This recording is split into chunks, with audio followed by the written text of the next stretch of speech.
Breaking news. Operation Sindoor తర్వాత పాక్ బరితెగింపులకు తెగబడుతోంది. దీంతో మన భద్రతా బలగాలు అలర్ట్ అయ్యాయి. రాజస్థాన్, పంజాబ్ లో హై అలర్ట్ విధించాయి. పోలీసులకు అధికారులు లీవ్లు రద్దు చేశారు. సరిహద్దులను పూర్తిగా మూసేస్తున్నట్లుగా ప్రకటించారు. ప్రజలెవ్వరూ సరిహద్దుల వద్దకు వెళ్లొద్దని ఆదేశాలు జారీ చేశారు. ఇటు సరిహద్దుల దగ్గర ఎవరైనా అనుమానాస్పదంగా కనిపిస్తే కాల్చి పారేయాలని షూట్ ఆన్ సైట్ ఆర్డర్స్ ఇచ్చింది BSF.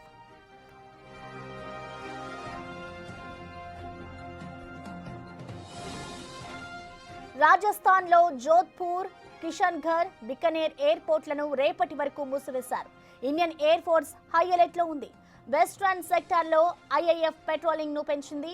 Sukhoi 30 MKI fighter jets air patrolling చేస్తున్నాయి. గగనతలంలో ఇండియన్ ఫైటర్ జెట్స్ చక్కర్లు కొడుతున్నాయి. ఇటు మిసైల్ డిఫెన్స్ సిస్టమ్ ను ఇండియన్ ఆర్మీ యాక్టివేట్ చేసింది. యాంటీ డ్రోన్ సిస్టమ్లను మోహరించింది. సరిహద్దు ప్రాంతాల్లో ఉన్న విద్యా సంస్థలకు స్థానిక ప్రభుత్వాలు సెలవులు ప్రకటించాయి. అత్యవసర పరిస్థితుల్లో ప్రజలను తరలించేందుకు కూడా ఆర్మీ సిద్ధంగా ఉంది.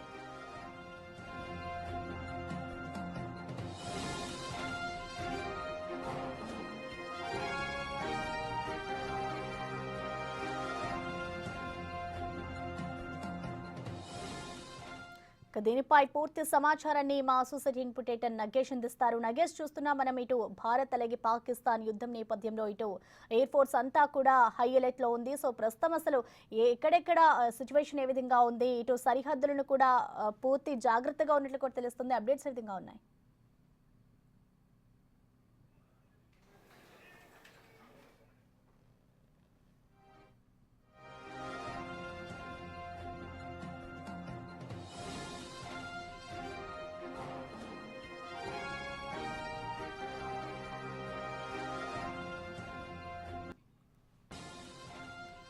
ఇక ప్రస్తుతం ఆపరేషన్ సింధూర్ తర్వాత పాక్ బరితెగింపులకు తెగబడుతోంది. దీంతో మన భద్రతా బలగాలు అలర్ట్ అయ్యాయి. ఇటు రాజస్థాన్, పంజాబ్ లో హై అలర్ట్ విధించాయి. అత్యవసర పరిస్థితుల్లో తరలించేందుకు కూడా అన్ని ఏర్పాట్లను సిద్ధం చేసింది ఆర్మీ. ఇటు పోలీసుల అధికారులు కూడా లీవ్లు రద్దు చేశారు.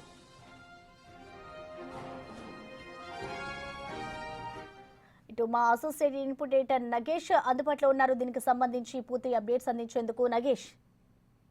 పాక్ నిన్న పూంచ్ సెక్టార్లో బరి తెగించి కాల్పులు జరపడంతో 15 మందికి పైగా చనిపోయారు, 60 మందికి పైగా గాయపడ్డ పరిస్థితి. మొత్తం ఓవరాల్గా పూంచ్ సరిహద్దు ప్రాంతం, రాజస్థాన్, పంజాబ్ 2 రాష్ట్రాల్లో కూడా పోలీసులకి సెలవులు రద్దు చేశారు. అక్కడ బహిరంగ ప్రదేశాల్లో సభలు, సమావేశాలు కూడా పూర్తిగా నిషేధించిన పరిస్థితి. 3 ఎయిర్పోర్ట్లని మూసివేశారు. రేపటి వరకు 24 గంటల వరకు ఎయిర్పోర్ట్లు పూర్తిగా మూసి ఉంటాయని చెప్పి అధికారులు ప్రకటించారు. ఇప్పటికే అమృత్సర్ ఎయిర్పోర్ట్ని అధికారులు మూసివేశారు. ఇక అల్-ఖైదా కూడా నిన్న ఏదైతే ఆపరేషన్ సింధూర్ భారత ప్రభుత్వం నిర్వహించిందో పూర్తిగా అల్-ఖైదా మద్దతు పాక్ ప్రకటిస్తూ ఆపరేషన్ సింధూర్ని ఖండించింది. అంటే అల్-ఖైదా రంగంలోకి దిగిన తర్వాత హై అలర్ట్ కూడా భారతదేశం కూడా ప్రకటించిందని చెప్పొచ్చు. అజిత్ దోవల్ ఎప్పటికప్పుడు హోంమంత్రి అమిత్ షాతో సమావేశం అవుతూ పరిస్థితిని సమీక్షిస్తున్నారు. కొద్దిసేపటి క్రితం హోంమంత్రి అమిత్ షాతో అజిత్ దోవల్ సమావేశమయ్యారు. ఎందుకంటే ఎల్ఓసి వెంబడి జరుగుతున్న ఆపరేషన్ ఏదైతే ఉందో పాక్ సంబంధించిన ఆర్మీ ఎప్పటికప్పుడు రెచ్చగొట్టే ధోరణిని ప్రదర్శిస్తూ కాల్పులకు తెగబడుతోంది. ఈ క్రమంలోనే భారత ఆర్మీ కూడా వాళ్ళకు సంబంధించి ఎప్పటికప్పుడు వాళ్ళని ఎదుర్కోవడం కావచ్చు, వాళ్ళపైన ఎదురు కాల్పులు చేయడం, వాళ్ళని కంట్రోల్ చేయడం కావచ్చు, ఇవన్నీ భారత ఆర్మీ కంటిన్యూగా చేస్తున్నది. మొత్తం ఓవరాల్గా హైటెన్షన్ వాతావరణం అయితే ఇప్పటికీ భారతదేశంలో పూర్తిగా కొనసాగుతుంది. ప్రజలెవరూ సరిహద్దుల వరకు వెళ్ళొద్దని చెప్పి ఖచ్చితమైన ఆదేశాలను కూడా భద్రతా బలగాలు, స్థానిక పోలీసులు కూడా జారీ చేశారు. ఎవరైనా ఆ ఎల్ఓసి వరకు వెళ్తే కనుక షూట్ అండ్ సైట్ ఆర్డర్స్ను కూడా బీఎస్ఎఫ్ జారీ చేసిన పరిస్థితి. రాజస్థాన్లోని జోధ్పూర్ కావచ్చు, కిషన్ఘర్, బికనీర్ 3 ఎయిర్పోర్ట్లను కూడా పూర్తిగా మూసివేశారు.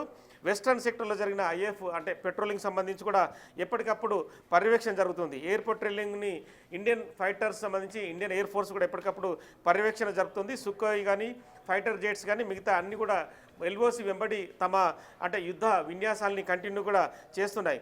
సరిహద్దు ప్రాంతాల్లో ఉన్న మొత్తం పూర్తిగా విద్యాసంస్థలు కావచ్చు, అక్కడ అత్యవసర పరిస్థితులు కూడా ఏర్పాటు చేశారు. ఎవరైనా గాయపడ్డా కూడా పాక్ ఆర్మీ కాల్పులకు తెగబడ్డా కూడా వాళ్ళందరినీ అత్యవసరంగా హాస్పిటల్స్కు తరలించేందుకు కూడా అంబులెన్స్ని సిద్ధం చేసి పరిస్థితిని ఎప్పటికప్పుడు పర్యవేక్షిస్తున్నారు. త్రివిధ దళాధిపతులు కూడా పూర్తిగా తాము అలర్ట్లో ఉంటూ కూడా ఎల్ఓసి వెంబడి ఏం జరుగుతుంది, పాక్లో ఉన్న పరిస్థితులు ఏంటనే విషయాన్ని కూడా ఎప్పటికప్పుడు పర్యవేక్షిస్తున్నారు. కొద్దిసేపటి తర్వాత పాక్ సంబంధించి ఆర్మీ చీఫ్ కమాండెంట్ కూడా మళ్ళీ మీడియా సమావేశాన్ని ఏర్పాటు చేస్తున్నారు. అంటే వాళ్ళకు సంబంధించి ఏం జరుగుతుందన్న విషయాన్ని తెలియజెప్పే ప్రయత్నం చేస్తున్నారు. కానీ భారత ప్రభుత్వం మాత్రం ఆపరేషన్ సింధూర్ తర్వాత సింధూర్ 2 ఉంటుందన్న ఏదైతే భయం కూడా పాకిస్తాన్లో నెలకొంది. ఎక్కడ మళ్ళీ బాంబు దాడి జరుగుతాయి, ఎక్కడ మిసైల్స్ వచ్చి పడతాయన్న విషయాన్ని కూడా పాక్ ఎప్పటికప్పుడు వాళ్ళు కూడా పర్యవేక్షణ చేస్తున్నారు. కానీ ఇప్పటికే భారత ప్రభుత్వం ఏదైతే బైసరన్ వ్యాలీలో జరిగిన 23 మంది హతం తర్వాత ఖచ్చితమైన సమాధానాన్ని భారత ప్రభుత్వం పాకిస్తాన్కు గట్టి సమాధానం ఇచ్చిందని చెప్పి కూడా ప్రపంచ దేశాల్లో భారత్కే మద్దతు పలుకుతున్నాయి. అమెరికా అధ్యక్షుడు ట్రంప్ కూడా అంటే శాంతియుత వాతావరణాన్ని నెలకొల్పాలని ప్రయత్నిస్తున్నాడు. కానీ చుట్టుపక్కల దేశాలు ఇజ్రాయెల్ కావచ్చు, మిగతా ఆఫ్ఘనిస్తాన్ కావచ్చు, బలూచిస్తాన్ వీళ్ళని కూడా చుట్టుపక్కల ప్రాంతాల్లో ఉన్న దేశాలను కూడా భారత ప్రభుత్వం చేసిన ఖచ్చితంగా ఆపరేషన్ సింధూర్ని సక్సెస్ సాధించారు. పాకిస్తాన్ టెర్రరిజాన్ని ప్రోత్సహిస్తుందని చెప్పి కూడా వాళ్ళంతా కూడా ఖండిస్తున్నారు. మొత్తం ఓవరాల్గా రాజస్థాన్ కానీ, పంజాబ్ కానీ, కాశ్మీర్ లోయ మిగతా ప్రాంతాల్లో కూడా ఎల్ఓసి మిగతా ప్రాంతాల్లో కూడా భద్రత కొనసాగుతోంది. ఎవరు కూడా ఎల్ఓసి వెంబడి కానీ ఎల్ఓసి దగ్గరికి వెళ్ళే ప్రయత్నం చేయకూడదు. ప్రయత్నం చేస్తే మాత్రం షూట్ అండ్ సైట్ ఆదేశాలను బీఎస్ఎఫ్ జారీ చేసింది. భద్రతా దళాలకు సంబంధించి కూడా ఇటు ఆర్మీ, ఎయిర్ ఫోర్స్, నేవీ 3 బలగాలు కూడా పరిస్థితిని సమీక్షిస్తూ ఎప్పటికప్పుడు హోంశాఖకి సమాచారాన్ని చేరవేస్తున్నాయి. Right, thank you Nagesh.